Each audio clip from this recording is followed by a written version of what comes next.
Je suis en formation d'ingénieur généraliste arts et métiers à l'ECAM La Salle et je suis également en coloration transition énergétique. Les 6 mois d'Erasmus qu'on fait à l'étranger, donc on bénéficie du réseau ECAM La Salle, ce qui fait qu'on peut aller dans beaucoup de destinations dans le monde. Et donc moi j'ai pu aller aux États-Unis, à New York. C'était l'occasion d'avoir des cours différents de ceux de l'ECAM, découvrir un peu l'Amérique, travailler son anglais, créer un parcours professionnel un peu plus différent de celui que j'avais en tête avant et donc affiner un petit peu ma vision d'après ECAM.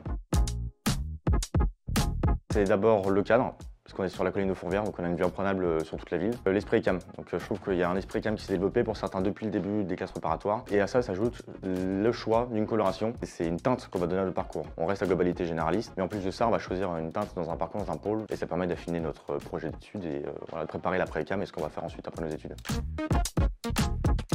Si vous avez un projet perso que vous voulez lancer, que vous avez en tête, c'est vraiment le lieu et c'est l'endroit où il faut venir. On a l'administration qui va nous aider, on a des locaux, on peut avoir des financements et on peut avoir de l'accompagnement.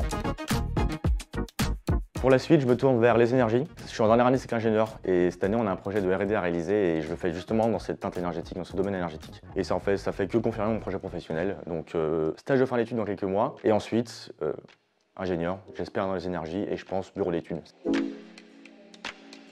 Donc ça, c'est pas du tout vrai, surtout à l'ECAM, je trouve. On a beaucoup d'événements toute l'année qui permettent un petit peu de mettre de la vie sur le campus. Donc l'année dernière, par exemple, on a eu un festival de musique sur le campus organisé notamment par le Club des Arts.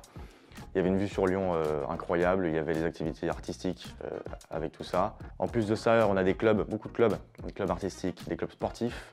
Donc on fait pas du tout que des maths, pas du tout que des TP, il y a vraiment beaucoup de choses pour s'amuser le reste de la semaine sur le campus.